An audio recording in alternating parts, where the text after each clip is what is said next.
신앙생활의 초점이 어디 있느냐, 어디에 초점을 두고 신앙생활을 하느냐에 따라서 그의 삶이 달라집니다. 목표가 달라지고, 그리고 그 목표를 이루기 위한 삶이 따라갈 때 삶이 달라집니다. 우리 서 목사님께서 여러 말씀을 하실 말씀이 많으셨을 거예요. 그런데도 헤어짐도 결국에는 영혼 구원하는 삶을 하는 것이었고, 다시 만남도 하나님의 거룩한 섭리 가운데 얼마나 복잡한 생각이 많았겠어요. 그런데 다시 만남의 역사를 이루신 분도 하나님이실 때 그것도 역시 초점은 영혼을 구원하여 제3을 하는 것이라 순종했다. 그런 말씀드렸죠. 그런데 우리가 전체 이 기독교 신앙의 그 초점과 그리고 중심을 어디에 둬야 되느냐 하는 것을 우리가 볼 때 그 모든 말씀은 한마디로 말하면은 땅과 세상이 아니고 그 모든 것은 하늘과 천국입니다. 그래도 기독교 신앙의 이 초점, 중심은 항상 하늘과 천국이라는 것입니다. 구원받은 우리들에게 가장 귀한 삶이 하늘을 바라보고 영혼을 사모하는 삶을 살아야 되기 때문에 우리는 우리 신앙의 초점을 땅과 세상이 아닌 하늘과 천국에 둬야 된다는 것을 우리 믿음으로 아멘 하시기 바랍니다. 그럼 하늘을 바라보며 영원한 삶을 사는 것은 어떤 삶일까? 여기 그 모델이 있습니다. 하늘을 바라보며 천국을 사모하는 이런 삶을 살아가신 분들의 모델, 본보기가 있다는 거예요. 그래서 그걸 설명하기 위해서 히브리서 같은 경우는 이 사람들은 다 이렇게 하면서 믿음의 사람들을 한 분 한 분 예시하지 않습니까? 쭉 예시하면서 이 사람들이 바로 믿음으로 사는 사람들이다. 그것처럼 하늘을 바라보며 영혼을 사모하는 삶을 사는 사람들, 하늘을 바라보며 천국을 사모하는 사람들. 어떤 삶이냐? 그 삶은 어떤 거냐? 하늘을 바라보며 천국을 사모하는 삶은 어떤 삶이냐? 어떤 설명이 아니라 바로 이 사람들을 봐라. 바로 이분들을 봐라. 이분들이 바로 그런 분들 아니냐. 아, 그렇구나. 저분들이구나. 그래서 우리가 거기서 알 수 있다는 것입니다. 첫째는 예수님께서 이 세상에 계실 때 그렇게 사셨어요. 늘 하늘을 바라보시고 예수님께서는 천국이 있다는 것과 천국을 우리에게 가르쳐 주셨어요. 예수님께서 성경 구절 몇 가지를 이렇게 쭉 뽑아왔는데요. 예수님께서 5,000명을 먹이실 때 오병이어의 기적이죠. 그때 예수님께서 하신 것이 뭡니까? 그것은 바로 하늘을 우러러 축사하시고 하늘을 우러러서 기도하셨다는 거예요. 하늘을 우러러 보시면서 축사하셨다. 무리를 명하여 잔디 위에 앉으시고 떡 5개와 물고기 2마리를 가지사 하늘을 우러러 따라서 하십시오. 하늘을 우러러 늘 이렇게 하늘을 우러러 축사하시고,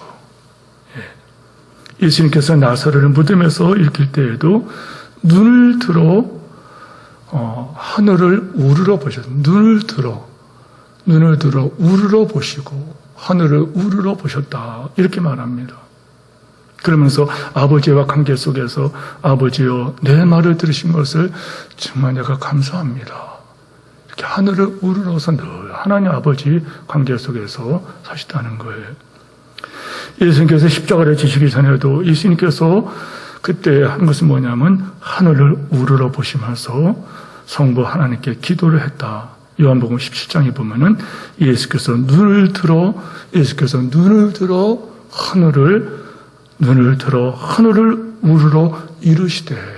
하늘을 우러러 이르시되 그렇습니다.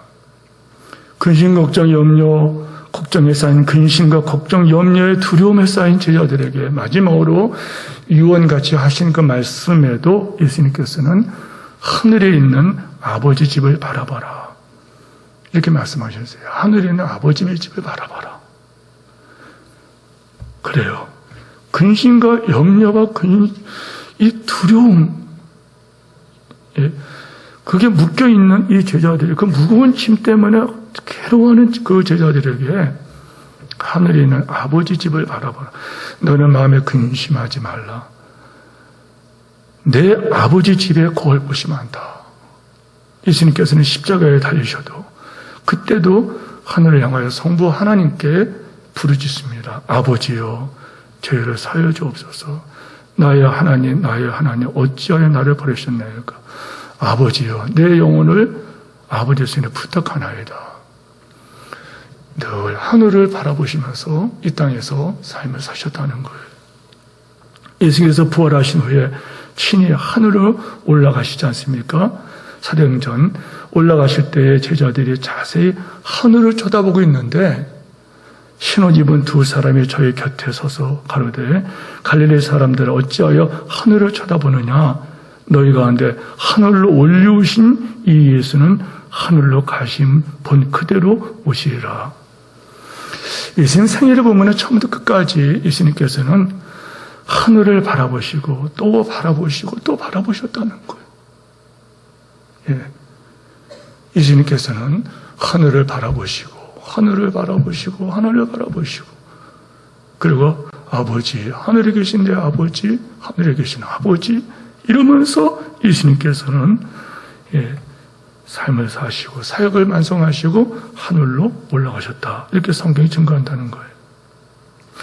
예수님께서 제자들에게 하늘을 바라보고 살라고 이렇게 말씀하셨어요. 예수님께서는 산상선교 설교를 할 마태복음 5장, 6장, 7장까지 예수님의 그 설교입니다. 그것은 예수님께서 설교하실 때에 그 초점이 뭐냐? 여러분, 하늘과 천국이 아닙니까?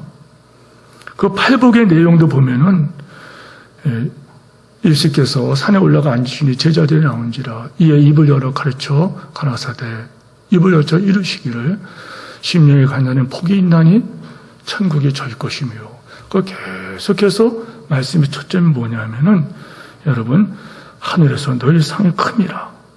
예수님은 하늘 본향을 바라보며 준비하라고 말씀하셨다는 거예요.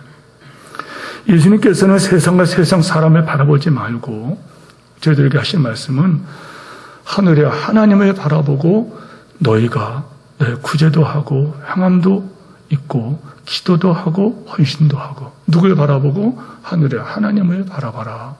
늘 하늘의 하나님을 바라보라 말씀하셨다는 거예요.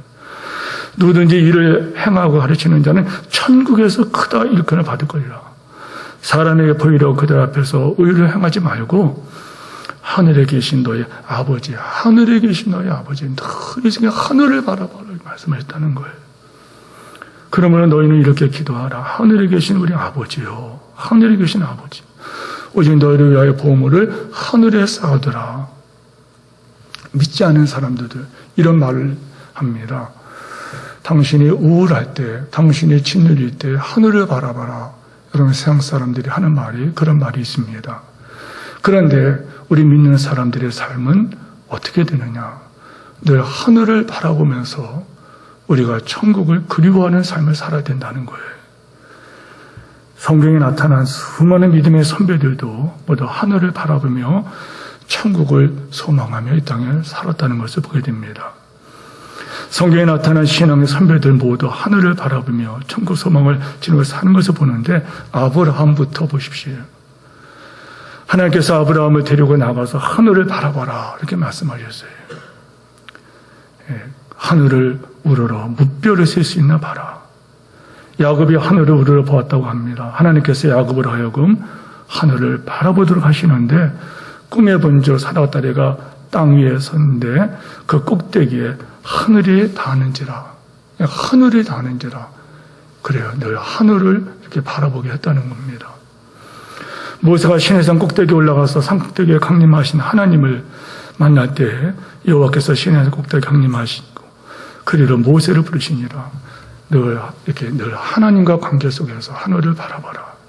다윗도 하늘을 바라보며 그는 하나님의 임재를 우리가 요즘 시편 새벽기도를 하면서 다윗이 얼마나 어려움을 많이 겪었어요. 이런 말할 수 없는 어려움을 겪잖아요.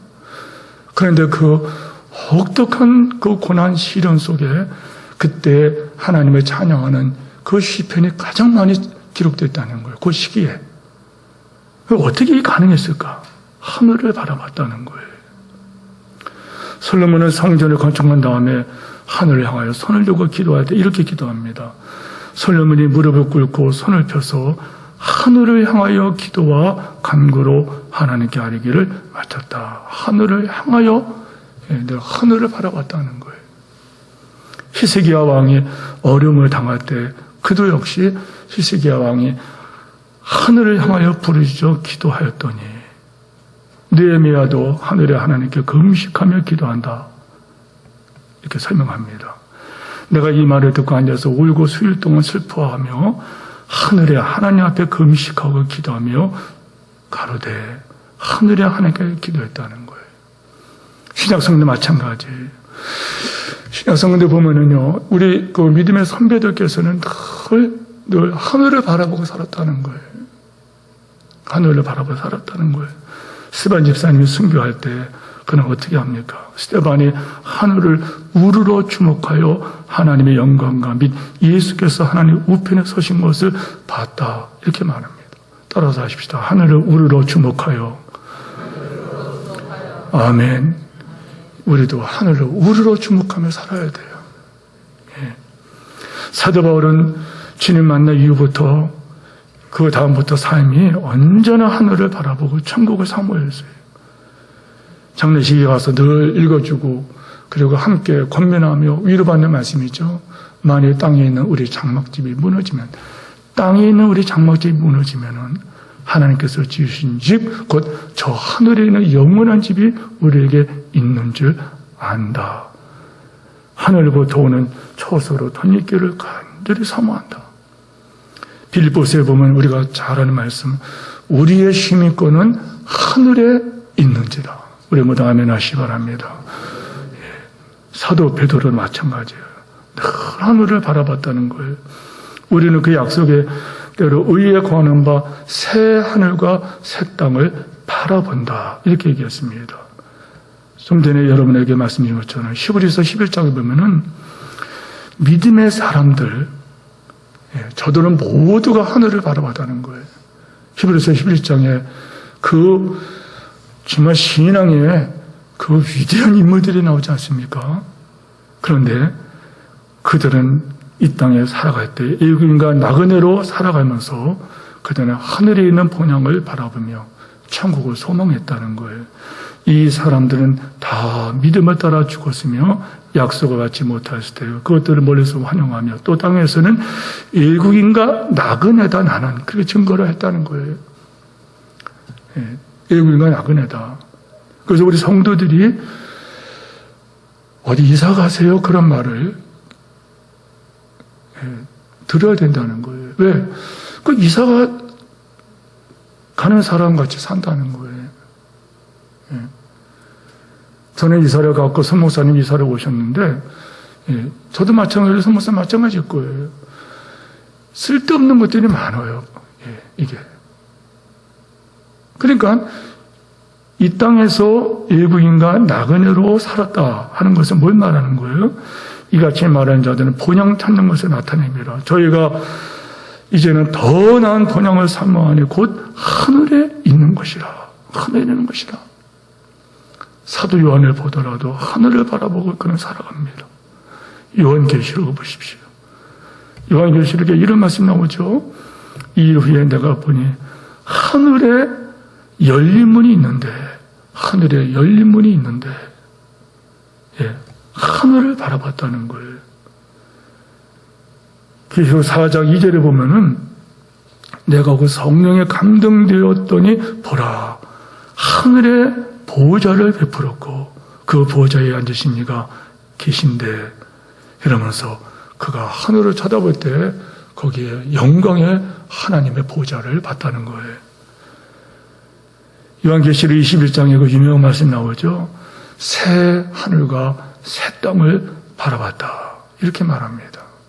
성도 여러분, 여러분이 세상 살아갈 때 땅과 세상을 바라보는 자가 아니라 하늘과 영원한 그 천국을 바라보는 여러분 되기를 축원합니다. 교회 역사에 나타난 신앙의 위대한 선배들이 계세요.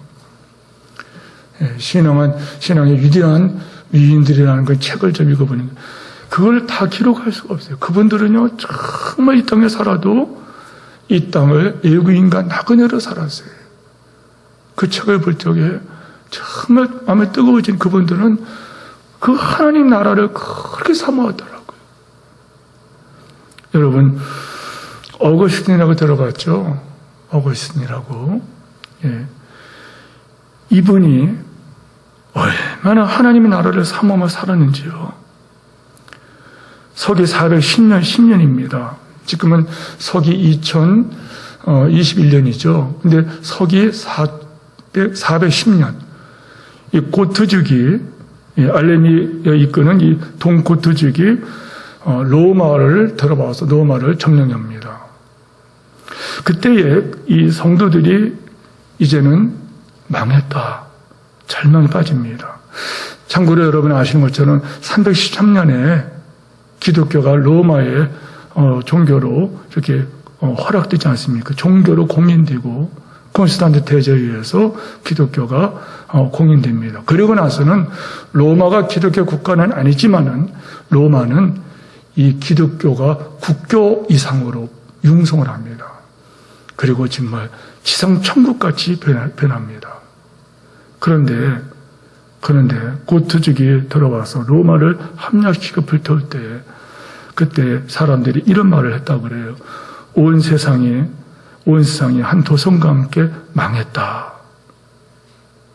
이렇게 망했다. 그러나 그때 이 어거스틴이 저는 대학에 들어가서 믿음이 막 흔들릴 때에 제가 그때 이 책을 봤는데요. 신국론이라는 책.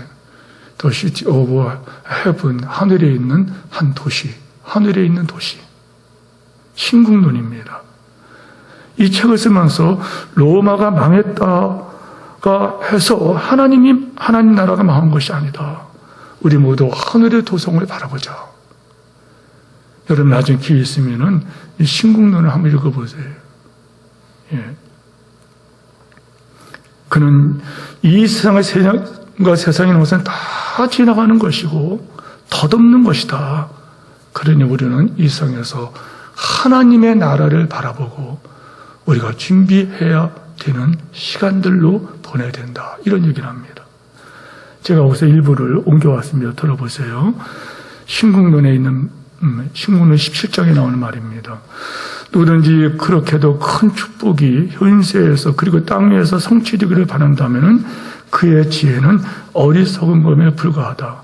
변화무쌍한 인간 사이 안에서 그와 같은 큰 평안과 축복이 결코 이루어질 수 없는 것이다. 그러므로 이 약속된 평화롭고 안전한 처소는 영원한 처소인데 그것은 참 이스라엘 백성이 거하게 될 자유의 어머니인 하늘에 있는 예루살렘이 그곳이다. 이렇게 천국을 바라보면서 그는 얘기를 합니다.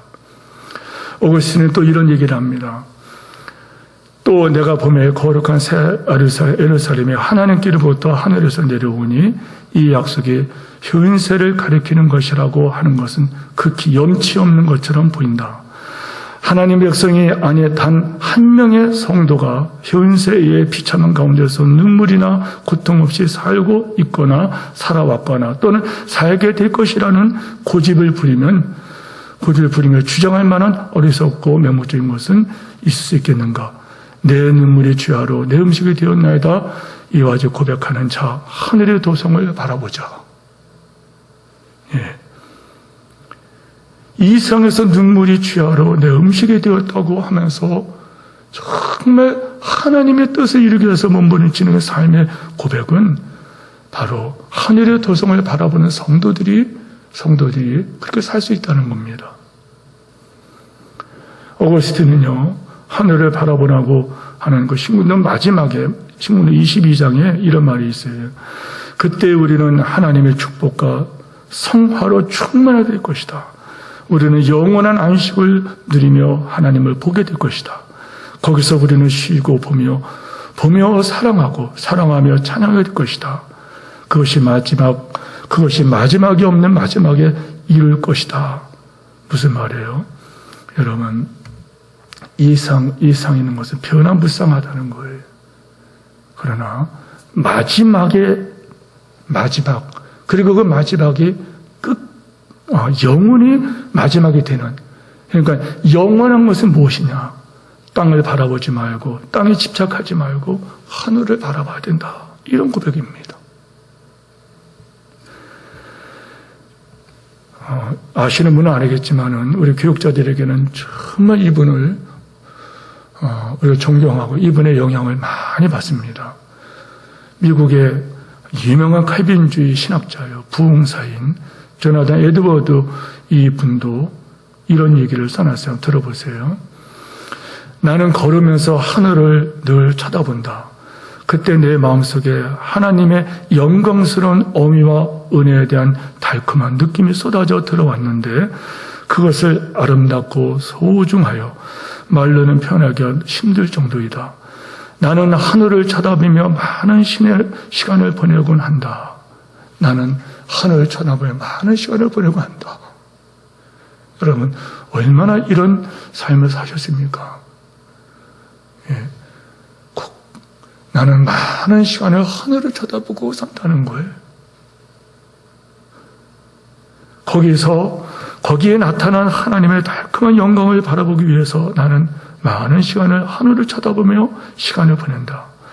그리고 나는 낮은 목소리로 하나님을 찬양하며 창조주와 구세주의 그 은혜를 감사하고 찬양하고 산다. 주님과 동행한 위대한 주님의 종이 한 것은 바로 하늘을 바라봤다는 것입니다.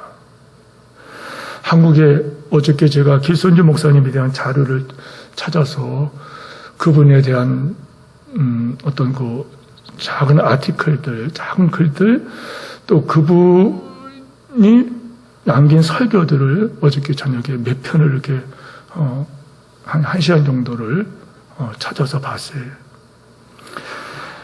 정말 참 귀하신 분입니다. 한국 교회 새벽 기도를 처음 시작한 분이 이 길손주 목사님이세요. 이 새벽 기도를 통하여 한국 교회가 폭발적으로 그때부터 부흥합니다. 성령의 강한 역사를 한국 교회가 여러분 부흥을 합니다. 그 민족 복음의 그 초석을 놓게 되는데 길손주 목사님은 여러분 잘 들어보셨죠? 평양 대부흥운동 그를 이끌던 분 중에 한 분이라 한국의 스포츠 목사님이라 이렇게 불리던 분입니다. 그런데 이 길손주 목사님이 어떻게 이렇게 됐느냐 요약하면은 이분은요 요한계시록을 1만 독을 합니다. 생각해 보세요, 여러분. 가볍게 설교 듣지 마시고 생각해 보세요. 요한계시록을 10,000번을 읽었다는 거예요. 요한계시록을 10,000번을 읽고 그리고 그 말씀 요한계시록을 완벽하게 암송을 하셨다는 거예요. 예, 그렇습니다. 이 길자의 목사님은 그 천국이 보이니까 천국을 바라보고 세상을 바라보니 천국의 시선으로 세상을 바라보니 세상에 있는 모든 것은 다 지나갈 것이요 없어질 것이고 진동될 것이고 심판받을 것이란 말이에요. 그러니 이분은 하늘의 영광을 바라보자 이렇게 몸부림을 친 것을 보게 됩니다. 한국교회 무디라고 일컬어지는 이 성부 목사님, 이분도 그분의 설교 몇 편을 제가 읽어봤어요. 이성 목사님의 설교집이 제 책상에 있기 때문에 읽어봤습니다. 이분도 늘 선포하는 것이 뭐냐면 하늘을 바라봐라. 하늘을 바라보며 주님 오심을 준비하자. 이 세상은 잠깐 지나가는 허무한 과정이기 때문에 우리는 이 땅에 오실 주님을 맞을 준비해야 된다. 우리는 무상하고 허무한 세상에서 주님의 뜻대로 살아가고 살 수 있는 것은 하늘을 바라보는 자는 살 수 있다는 거예요. 하늘의 영광을 바라보는 자는 이 땅에서 헌신할 수 있다는 거예요. 여러분, 그 이성 목사님, 전에 우리 교회 예배당에서 한번 불렀는데, 이분이 그래서 그 부른 찬양이 허사가라고 하는 그런 찬양이에요. 이런 찬양입니다. 세상 만사 살피니 참헛되구나. 부귀공명 장수는 무엇하리요. 이런 찬양을 좀 들어보셨죠? 이 가사를 여러분 쭉 한번 나중에 찾아서 한번 읽어보세요. 이분은 이렇게 말씀했습니다. 예수님의 재림은 하나님의 최대한 계획이요 성도의 최대한 소망이다. 만물이 고대하는 소망이요 마귀를 진멸하고 세상을 심판하고 성도의 눈에서 눈물을 닦아주고 당신의 신부들을 영접하시는 주님의 그날이니. 그러면서 그분이 이런 설교문 중에 일부를 제가 옮겨왔습니다. 들어보세요. 오리라 도적같이 오리라는 약속을 굳게 잡고 요제인가 고제인가 눈물로 기다리는 주님의 재림. 천지는 변하여도 그 약속은 변치 않으리라. 아무리 보아도 시대는 점점 절박하여 가고 있고 자연의 징조를 보든지 국제사회의 질서를 보든지 교회와 인심의 징조를 보든지 유대 나라의 독립을 보든지 재림의 복음을 믿는 자들이 가슴을 뛰는 것이 있다. 그러므로 성도들은 깨어서 하늘을 바라보자. 재림을 준비하여야 한다. 깨어라. 허리에 띠를 띠고 등불을 밝게 켜들고 거룩함과 인의 신혼을 단장하고 공중 혼연을 고대하는 신부들은 복이 있으리라. 사랑하는 나의 주님 언제나 오시렵니까? 택한 신부 맞으려 언제나 오시렵니까? 일구월심 오래도록 주님 생각 간절하여 사모하는 나의 주님 어서 오시옵소서. 안타까운 것은 한국교회에 여러분 예수님이 이 땅에 오심에 대한 그런 소망이 없어요. 오늘 말씀이 증거되는 오늘 한국 강단 속에 천국과 지옥에 대한 말씀이 없어져 버렸어요. 우리의 목표가 저 하나님의 나라, 우리의 시민권은 하늘이 따르는데 저 하나님의 나라에 대한 그리움도 선포하지 않아요. 준비해야 된다는 말씀을 선포하지 않아요.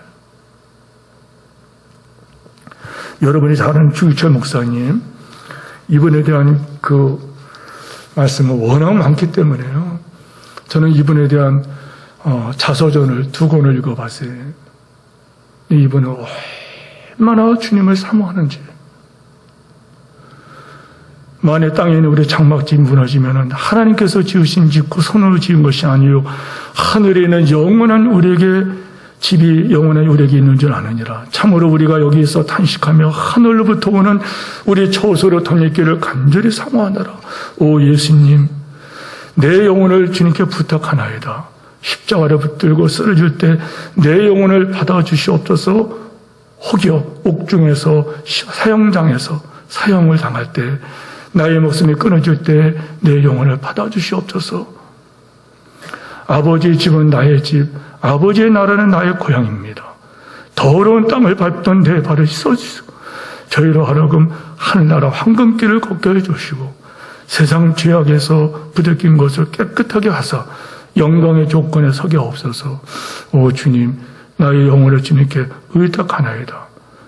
1944년 4월 21일 금요일 밤 9시 30분 내 여호와 하나님, 내 영혼을 받아주시옵소서. 49세로 우리 주기철 목사님은 평양 형무소에서 순교의 제물로 떠날 때 마지막 한 말이 뭐냐면은 하늘을 바라보자. 하늘을 바라보자. 예, 사랑의 원자탄 손양원 목사님의 자서전이 그 개편에 이어서 또 나오고 그랬는데 이분의 글을 보더라도 거기도 그 말이 나와요. 손양원 목사님은요, 손양원 목사님 소개하는 글에 이런 글이 나옵니다. 그는 가난을 애처로, 고난을 선생으로, 죽음을 소원으로 삼으며 천국을 바라보며 하루하루를 살았습니다. 손양원 목사는 옥중 생활하면서도 힘들고 지칠 때마다 손수 지은 주님 고대가라는 이 노래를 불렀습니다. 주님 고대가, 여러분 들어보셨죠? 예, 이런 찬양입니다. 낮에나 밤에나 눈물 머금고 낮에나 밤에나 눈물 머금고 이러면서 그 가사를 들어보면요, 주님은 얼마나 사랑인지 몰라요.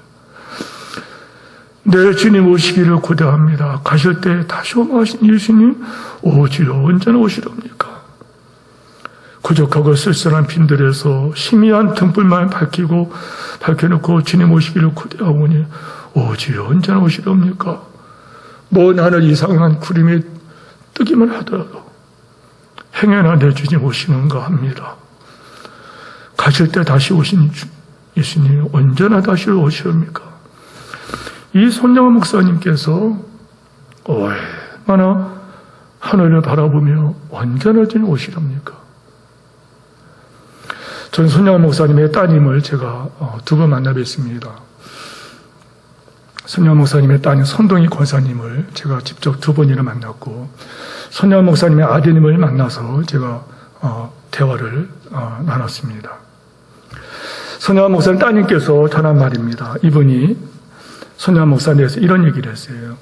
아버지는 하늘나라의 복음을 전할 뿐 현세의 안락과 풍요를 약속한 적이 한 번도 없으셨습니다.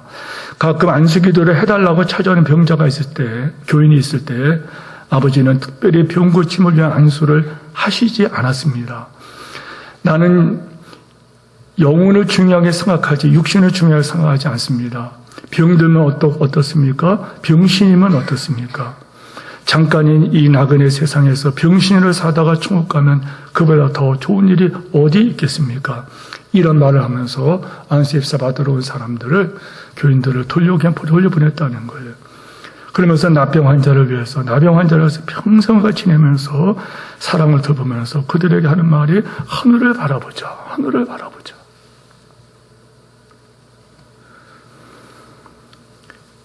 (1950년 9월 13일) 공산당에 의하여 체포되고 2주 안에 모진 고난을 당하시고 9월 28일 밤 11시에 미평 가수원에서 총살을 당할 때 48세였습니다. 그때 손양원 목사님이 기록에 의하면 그렇게 많이 우셨다고 그래요. 그렇게 많이 우셨다는 거예요. 공산당이 그 당원이 와서, 아니 당신은 목사 아니요, 목사인데 아니 당신 죽으면 천국 가는데 왜 이렇게 우는 거요? 묶여가지고 그래서 있는데 그렇게 막 우셨다는 거예요. 그때 손양원 목사님이 하신 말씀이, 나는 죽으면 천국 가는데 당신은 나를 죽이고 당신은 나를 죽이며 당신은 지옥 갈, 그렇게 서러워서 내가 웁니다. 그렇게 우셨다는 거예요. 손양원 목사님 총살 당하시는데 총살한 그분들이 예수님을 믿고 하나님 앞에 다 충성에다 갖다 드리지 않습니까?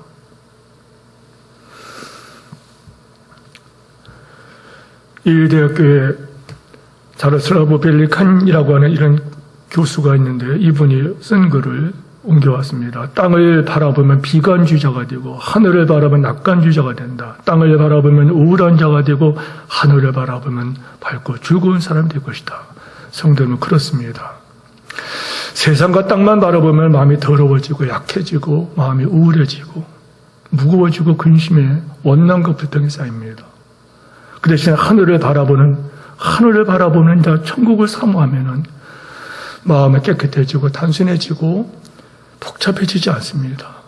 밝아지고 감사와 기쁨과 즐거움으로 충만하다는 거예요. 하늘을 바라보는 그런 사람들은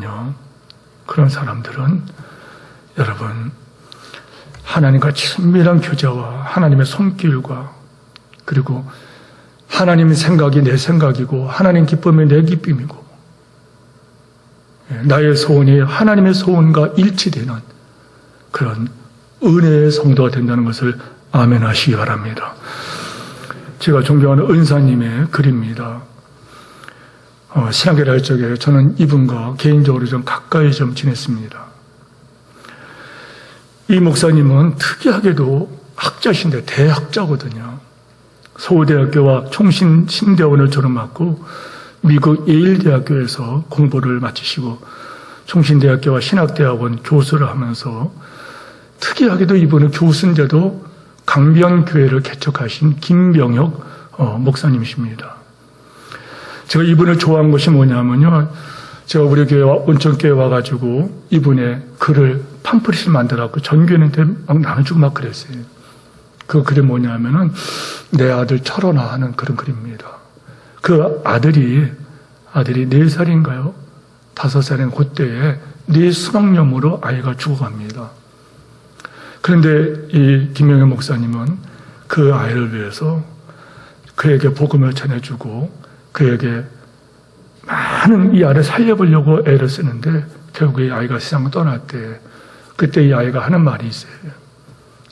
아빠 나는 천국에 가는데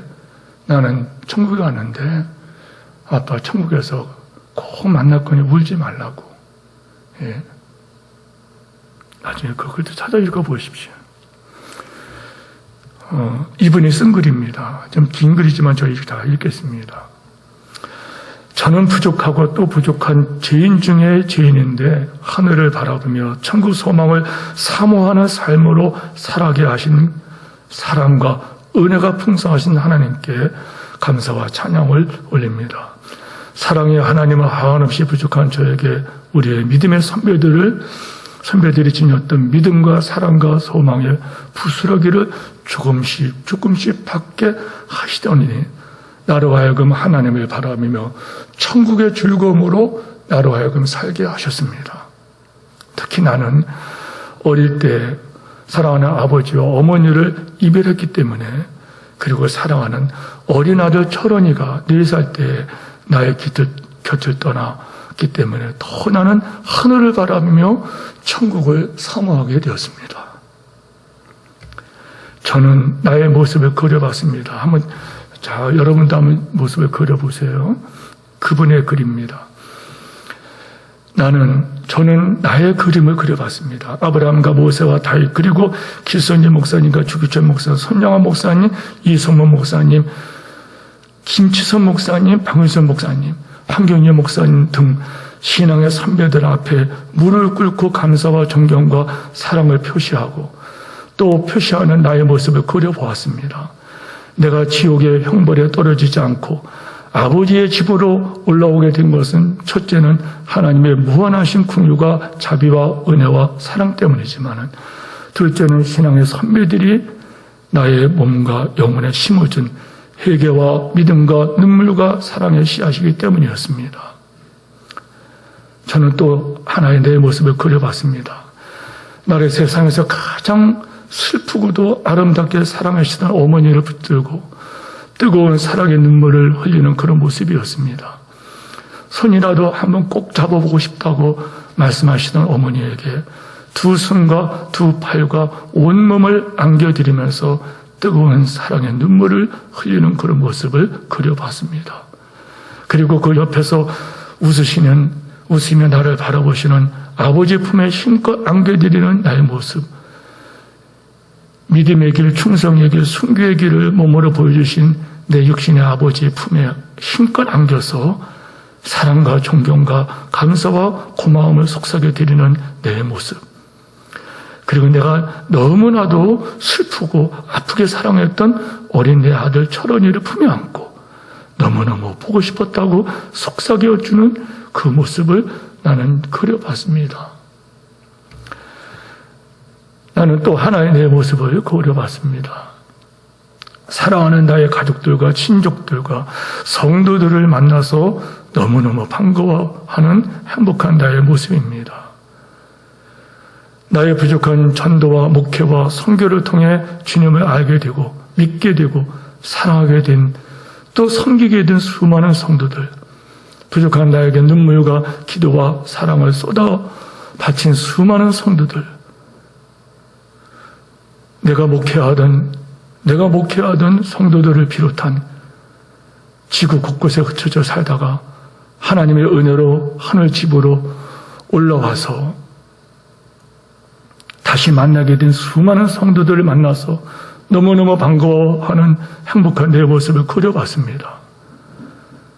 저는 너무너무 부끄러워 뜨거운 눈물로 흘리며 느끼며 흐느끼며 저들을 반갑고 고마워서 소리내 웃으면서 행복해하는 모습을 그려봤습니다.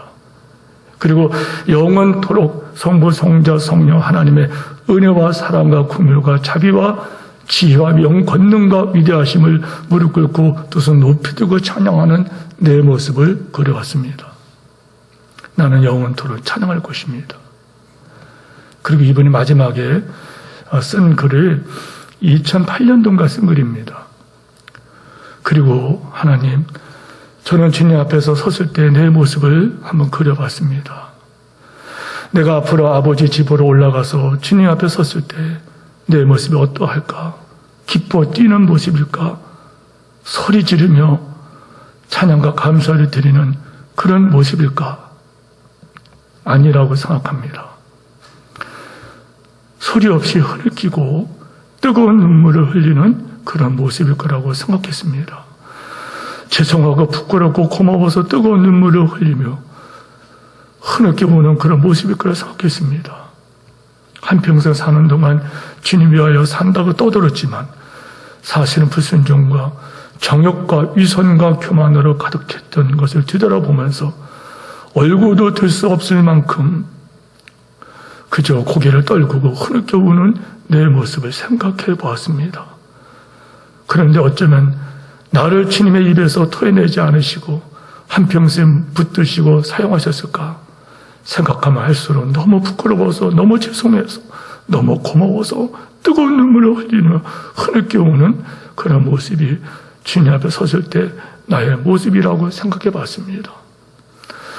그때 사랑하는 주님께서 나를 끌어안아 주실 것이며 내 눈물을 닦아 주실 것이며 나는 울면서 주님께 영광과 감사와 찬양을 올릴 것입니다.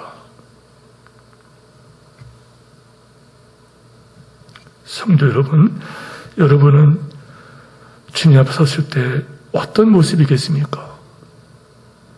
말씀을 맺습니다. 사람에게는 두 가지 성향이 있습니다. 하나는 땅과 세상에 집착하는 것이고 다른 하나는 하늘과 영혼을 사모하는 것입니다. 전도서에 있는 말씀처럼 인생의 혼은 위로 올라가고 흙으로 지음받은 몸은 땅으로 내려간다. 그렇기 때문에 솔로몬은 이런 얘기를 했어요. 육은 땅으로 돌아가고 영은 하나님께로 돌아가기 전에 기억하라. 일의 결국을 다 들었으니 하나님을 경외하고 그의 명령을 지킬지어다. 이것이 인생의 본분이라. 하나님 모든 행위와 모든 은밀한 것을 선악간에 심판하시리라. 사람에게는 두 가지 성향이 있습니다. 육체와 세상 일에 집착하려는 성향과 하늘의 일에 집착하려는 성향입니다. 그래서 사도 바울은 말하기를 그러므로 너희가 그리스도 안에 살리심을 하였으면 위의 것을 찾으라. 거기는 주 예수 그리스도께서 기다리고 계시느니라. 아멘. 우리 모두가 이 땅에 살아갈지라도 하늘을 바라보며 영혼을 준비하는 여러분 되기를 축원합니다. 그거 외에는 없습니다. 로제차를 생각해 보십시오. 아나니아와 삽비라를 생각해 보십시오. 그러나 스테반 집사님을 바라보십시오. 길선재 목사님, 손양원 목사님, 주기철 목사님. 이제 우리가 이 땅에 살지라도 영혼과 연결되는 삶을 살아가는 이 땅의 삶의 흔적에 성적표를 가지고 주 앞에 섰을 때 그때 많은 것 굉장히 훌륭한 건지 알았는데 나중에 보니 아무것도 아닌 것이 아니라 지나갈 것이 아니라 지나가지 않는 아버지의 뜻을 이루어지는 여러분 되기를 주의 이름으로 축원합니다.